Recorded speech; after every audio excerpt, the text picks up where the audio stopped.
Hello my friends, welcome to the Wicked Bitter channel. I'm Travis. Thank you for checking out this video. If you're somebody who loves WWE, this is the channel for you. Hit like on this video, subscribe to this channel for more WWE content, for more wrestling content. We cover Raw, we cover SmackDown, sometimes NXT, but always definitely the PLEs. You're all going to have to excuse me a little bit tonight, my friends, because I currently am in a lot of pain. And I'll tell you what it is. I went to the dentist earlier today.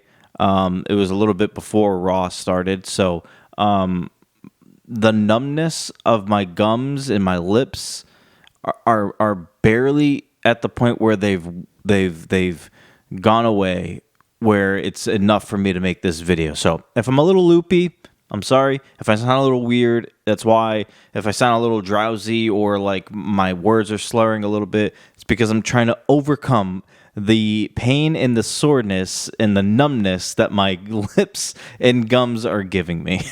Jey Uso starts Monday Night Raw out, and my goodness, that title looks beautiful. They added blue into the Intercontinental Championship, and it looks amazing. It's funny how just a small little adjustment can make a title look so much better. I haven't been a real big fan of the title's design, the new Intercontinental Championship. I'm not crazy about it, but adding the blue in there, it automatically becomes one of my favorite titles in WWE, if not all of wrestling right now. It looks phenomenal.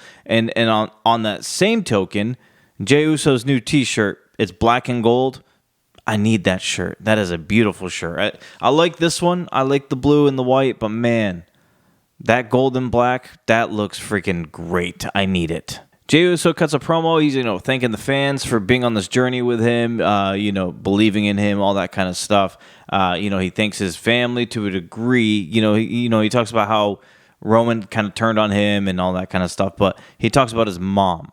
When I say, but he talks about his family, he talks about his mom, saying that his mom told him that, go out there and prove to everybody who you are, go show everybody who you are, and go get it. And then he held up the title and says, you know what, I went and got it, and Mom, we did it. And I thought that was pretty cool. Nice touching moment. Jey can get you in your feels, man. The guy deserves that championship. I know we glaze on this channel. We glaze Braun Breaker, but Jey Uso definitely deserved that title. And speaking of Braun Breaker, he interrupts Jey Uso. He comes down to the ring and he says, hey, you know what? I'm not here to do you anything wrong. I'm not here to attack you, nothing like that. I just wanted to make sure you know that I respect the lineage of that championship, and I respect you too. And I'm like, this is odd. And then he ends up wanting to shake hands with Jey Uso. Jey Uso shakes hand with Braun Breaker. Breaker's about to leave, and Jey Uso says, hey, there's a lot of dogs out here tonight. And the crowd starts barking. And then, Breaker smiles and leaves. So this makes me think that we are turning Braun Breaker into a babyface. I didn't think it would be happening this soon, but it makes sense. I mean, the crowd is always chanting for him. They're always barking for him. They're over as hell for him. They're very loud for him every time he comes out. So I feel like WWE had no other choice but to make him a babyface, and I feel like this is the way they're transitioning him into that role. We do get to see a segment backstage with Judgment Day. It happened earlier before the show. Dominik Mysterio gets a phone call. It's Finn Balor. He moves to the side to talk to Balor, and Balor says something like, hey, Dom, just tell Liv that business we talked about earlier, it's all taken care of. And I'm like, what the hell does that mean? So we're going to keep an eye on for that.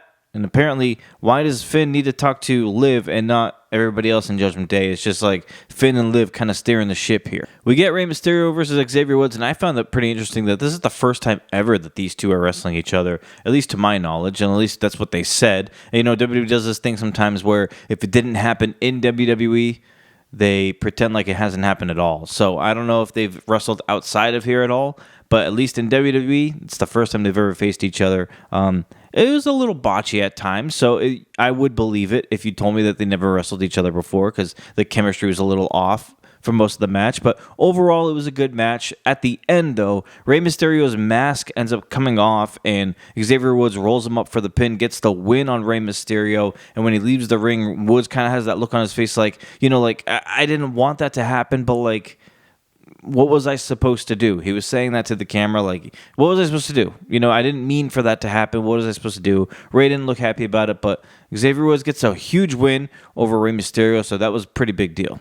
We go to a commercial, and when we come back, it's Kofi meeting up with Xavier Woods backstage, and Kofi asks Woods, like, hey, did you mean to do that? And Woods already gets really defensive. Says, no. I love Rey Mysterio. I would never try to do something like that. I had no idea that was going to happen. I wasn't trying to do it. And Kofi tells him, hey, you know what? It's all good. Woods says, hey, I thought you would give me a little bit of a congratulations here. I just beat Rey. Kofi said, no, you're right. You beat Rey. He's a former world champion. Congratulations. You deserve it. And he's like, you know what? I went to go talk to Jey Uso, and this might be some weird timing, but I got a championship match for next week against Jey Uso. And Woods is like, cool, yeah, you know what? That's fine. I'll be out there with you. I'll have your back during this. And Woods says, no. It was going to be against me versus Jey Uso, but I told Jey that you deserve an Intercontinental Championship match, so he agreed. And so next week, it's you versus Jey Uso for the Intercontinental Championship. I was like, damn, okay. So Woods out here getting Intercontinental Championship matches handed to him by Kofi Kingston. It's all that build that's coming. I'm telling you, man, Kofi Kingston's looking like the super nice guy in all of this, but I have a feeling, I still do, I have a feeling it's going to be Kofi the one that turns heel, and I need that to happen. Yeah, we can acknowledge that Karrion Kross was standing in the background just staring at all of this happen, all this conversation. That's fine if you want to talk about it. Karrion Kross comes into play a little bit later on in the show, but for right now, I'm fixated on Kofi and Woods, and I think Kofi's going to be the one that turns on Woods whenever that may be. Zoe Stark defeats Lyra Valkyria. I don't really have a huge interest in this at all. I actually wasn't even going to mention any of this at all, but one thing I was going to mention because I wanted to pick on this because I thought it was just hilarious. And Stark ends up winning because Sonya hits Lyra with a knee on the apron when the referee was distracted. That's not what I want to pick on. What I do want to pick on was after the match, the Pure Fusion Collective try to attack Lyra Valkyria, and all of a sudden, Chance and Carter come out to make the save to no pop at all. And I was like, man, they just cannot get any pops at all with this crowd, or any crowd, any time to go anywhere. So they get in the ring and they start fighting off the PFC, whatever. And what I thought was funny was Shayna puts Chance into a sleeper hold, and Carter is just in the ring like she sees it happening. But she's walking around the ring for 8 years before she finally breaks up that sleeper hold. I'm like, what are you doing? You saw it happen clear as day. And she's being choked out, and you're just over here wandering around, and then all of a sudden you super kick and you find a way to break it up. I'm like, damn, this is so badly done. I cannot get on board with the Pure Fusion Collective, and I cannot get on board with Chance and Carter. I don't like any of them, really. Individually, maybe. You might give me maybe. But man, together or against each other, not a fan. I'm also not a fan of Lyra Valkyria doing this. I want her to do something else. Please, WWE, give us some women's mid-card titles so we can do something better than what this is. I wanted to read some notes about the CM Punk and Drew McIntyre promo because I wrote it down, but because I'm so loopy and with everything, so I'm just gonna read it off here. But the Drew and Punk promo, this is the stuff I put down here for some notes. Drew says that Punk's wife is going to have to feed him, bathe him. She'll probably end up leaving Punk. Then he said that Punk's been back for less than a year, been injured for 4 months, and then Drew McIntyre says that he'll be gone forever, and it's all because of Drew. And I thought that was a pretty cool line. CM Punk says that he has been many things in his career. The straight edge society guy. He actually never said that, but best in the world, voice of the voiceless. But tonight he is voiceless because he doesn't want to talk. He has nothing to say to the piece of garbage that Drew McIntyre is. Calls him an SOB. Says that he's going to send Drew back home to Scotland in a box. Punk says to remember and never forget that Drew McIntyre prayed for this and it happened. And then he leaves off the promo with an amazing after he said the whole praying thing, he said, when you're in the ring, I'm going to wipe the blood from your eyes. You're going to be looking up at me. You're not going to be praying to God. You're not going to be praying to the devil. You're going to be praying to CM Punk. And I thought that was an amazing line. What a way to go out. They honestly couldn't if they didn't even do this whole face-to-face promo here, I still would have been hyped for this damn match between Drew McIntyre and CM Punk. Hell in the Cell at Bad Blood. To me, my opinion, that should definitely 100,000% be the main event of that pay-per-view because this match has been in the makings, in the works for so long now. I mean, they've already had an amazing, outstanding feud, and it's going to come to an end here. The finale with the Hell in the Cell, and I think it should main event the show. And it's been the best feud, the best rivalry WWE has gotten since before WrestleMania, since the conclusion of WrestleMania with the whole Bloodline versus Cody Rhodes thing. This has been the best, so they definitely deserve it. They've earned it, and I can't wait for Saturday's PLE, man. Quick little note here, Braun Strowman's backstage being interviewed, but The Miz interrupts him, and just before Miz can really even say anything, we get the return of R-Truth. R-Truth shows up, Strowman says he's got to run, so he leaves, so Miz can't even get out what he wanted to say.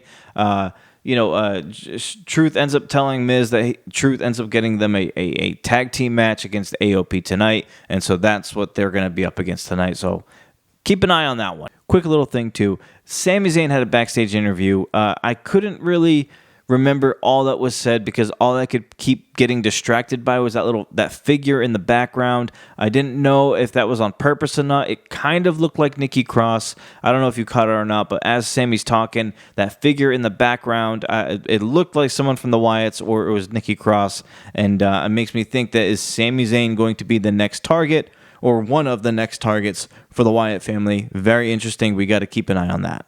The Judgment Day defeat the LWO in a 6-man tag match. Liv Morgan and Finn Balor, who ends up showing up in the crowd from the crowd, cost them the match, interfere in that match to help Judgment Day to win. After the match, there's a promo from Finn. He pretty much says to the camera that Priest, we're going to prove that you needed us and we never needed you. And then Liv kind of gets on the mic and starts talking about how she stole Dominik away from Rhea. But then Rhea Ripley's song hits.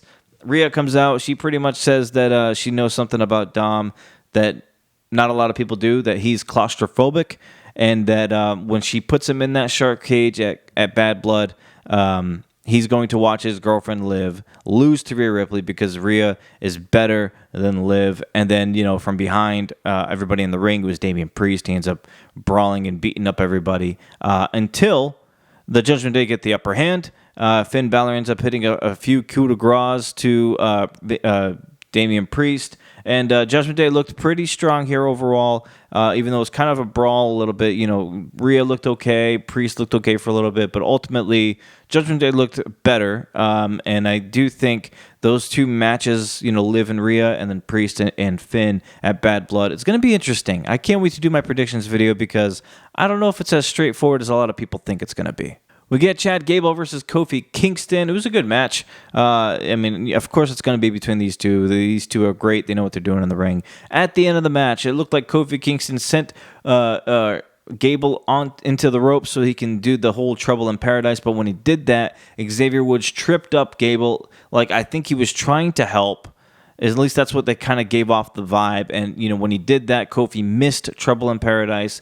Gable ends up doing his finishing move, winning the match, and Xavier Woods looks very sorry about it. Keeps apologizing to Kofi. He didn't mean to do that. He didn't mean to cost the match, but I still think they're kind of doing all of this to make it look like that Woods is going to be the one that turns. But I am sticking to it. I'm saying Kofi's turning. I'm sticking to it. I have to at this point.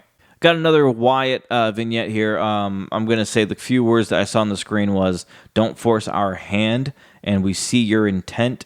And then Nikki Cross's face was at the very end. And if you relate that to what I said earlier about the whole Sami Zayn doing an interview backstage, and I think I saw Nikki Cross in the background, maybe this is geared towards Sami Zayn, this whole vignette. I didn't scan the QR code. I know there's going to be people out there who do it and break it down and understand it better than I would. I don't have enough time in this video to do all that, so I'm going to leave it up to those people. But it was a cool vignette. Not much was really said. A lot of words on the screen, like I said.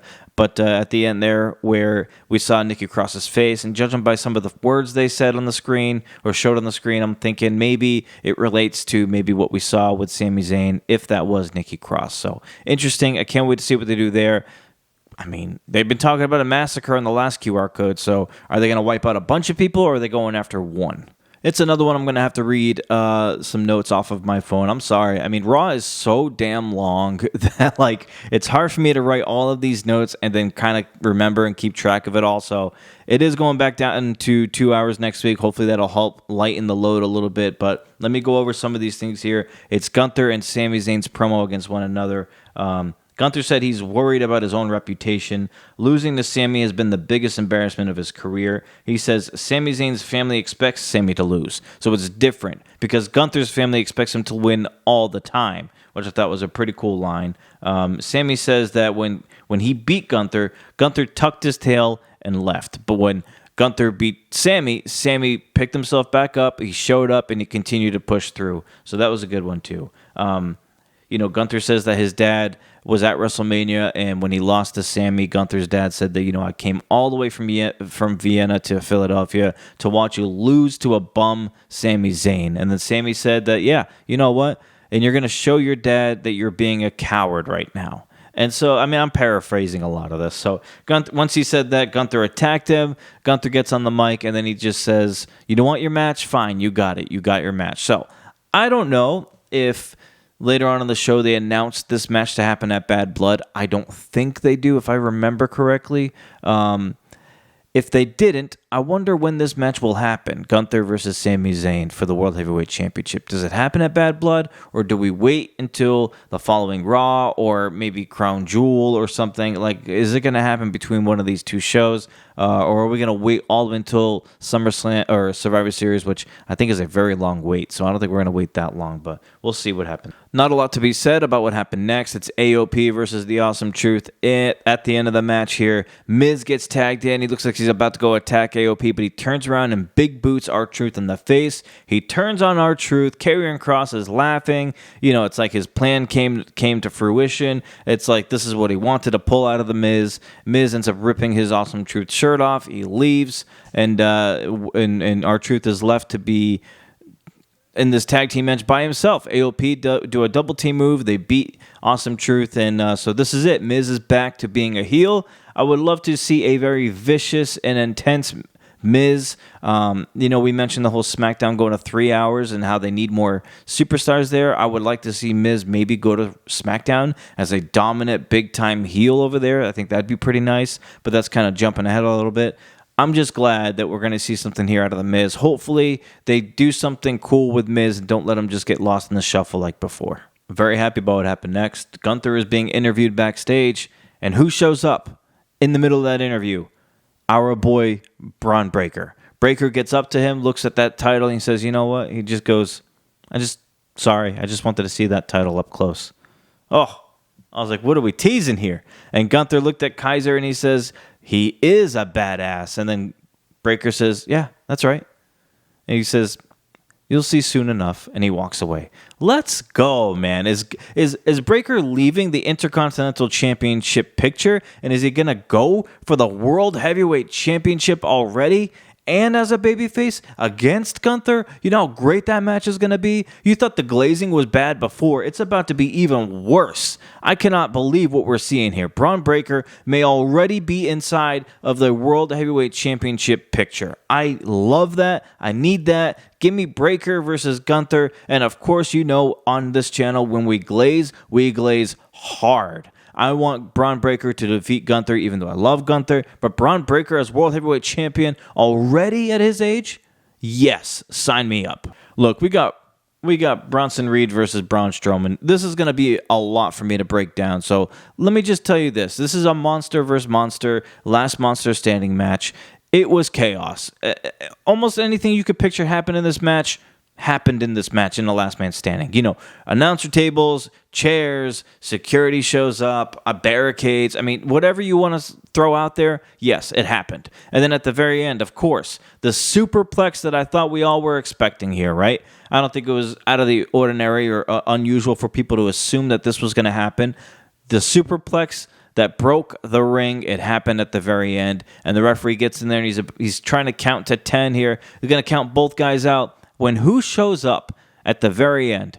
Seth freaking Rollins, fresh off of going to football games over the past weekend. He was at the Baltimore Ravens game for Sunday Night Football. He shows up and he does a curb stomp onto Bronson Reed, and then that made the 10 count happen. Braun Strowman wins, and that's how we go off the air. Wow, what a strong Raw. It's going down to 2 hours next week, so I wonder what they're going to do with a lot of these people. I think a lot of people's times are going to get cut.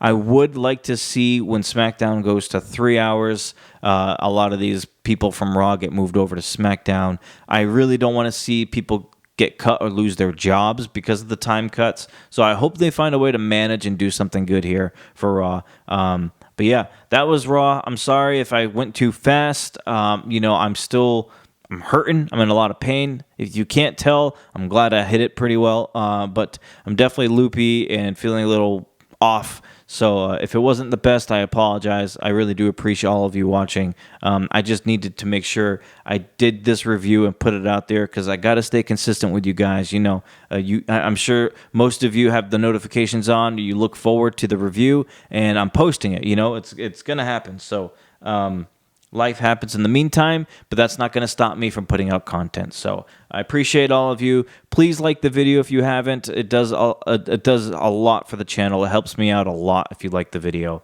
And it also helps me out if you subscribe to the channel. We are over 1,500, so our next target is 2,000. Let's get there. And I can't do it alone, so I'm going to need all of you and all your help too. So until we meet again, my friends, have a good week. I will be putting out a video, of course, as I always do, with my predictions for Bad Blood. So send in your emails if you would like me to make another email video, especially if you're going to give me some predictions about Bad Blood. I would love that. wickedbittermedia@gmail.com. Until we meet again, my friends, have a good night. Have a good week. I'll see you in the next video. And as always, stay bitter.